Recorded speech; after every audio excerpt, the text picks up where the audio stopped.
서울 왕성교회를 비롯한 지역 곳곳에서 이루어진 모임에서 확진 사례가 이어지고 있습니다. 이와 관련해 내일부터 방역당국이 교회 정규 예배를 제외한 소모임 등에 벌금을 부과하겠다는 강화된 방역 지침을 시행합니다. 청와대 국민청원에는 금지 철회를 촉구하는 동의 수가 하루 만에 20만을 돌파했습니다. 자세한 소식 현장 연결해서 알아보겠습니다. 박희재 기자.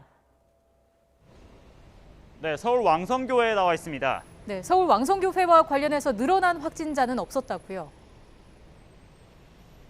네, 현재까지 늘어난 확진자는 없는 것으로 나타났습니다. 관할지자체인 관악구는 현재 왕성교회 관련 확진자 수는 모두 38명으로 어제 정오 기준으로 보건당국이 발표한 수치와 비교해 늘어난 환자는 없다고 밝혔습니다. 그러고 거주하는 교인 한 명이 어제 오전에 양성 판정을 받은 게 마지막인데요.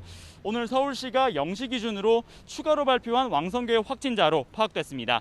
이 교인은 왕성교회 확진자의 접촉자로 분류된 이후 지난달 24일부터 자가격리에 들어갔다가 그제 격리 해제 전에 마지막 검사를 받고 이 무증상 상태로 확진된 것으로 조사됐습니다. 이런 가운데 방역당국이 내일부터 강화된 지침을 적용하죠. 네, 그렇습니다. 확진자가 두 자릿수를 유지하면서 방역당국이 감염의 주된 고리로 보고 있는 이 교회에 한해 강화된 방역 지침을 내놨는데요. 내일부터 교회에서는 정규 예배를 제외하고 각종 소모임과 단체 식사 등이 전면 금지됩니다. 이에 따라 교회에선 반드시 QR코드를 이용한 전자 출입 명부를 작성해야 합니다. 교인들이 교회에서 예배할 때 찬송가를 부르거나 여러 명이 목소리를 함께 내는 통성 기도도 제한됩니다. 방역당국은 지침을 어길 경우 교회 종사자와 이용자에 300만 원 이하의 벌금이 부과될 수 있고 교회에 대해선 집합 금지 조치도 내려질 수 있다고 강조했습니다. 방역당국은 성당과 사찰 등 다른 종교시설에서도 감염 위험이 커지면 확대 적용할 수 있다고도 덧붙였습니다.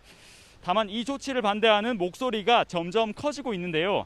이 교회 소모임 금지 지침을 취소해달라는 취지로 어제 작성된 청와대 국민청원 글이 오늘 낮 1시 정각을 기준으로 60만 명이 넘는 동의를 받았습니다. 이 글에는 노래방 등 다른 집단시설이나 종교시설과 달리 교회에만 강화된 지침을 적용하는 건 역차별이란 내용이 담겨 있습니다. 개신교 최대 연합기관인 한국교회 총연합회에서도 어제 논평을 냈는데요.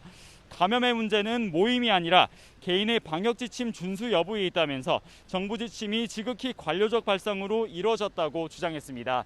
지금까지 서울 왕성교회에서 YTN 박희재입니다.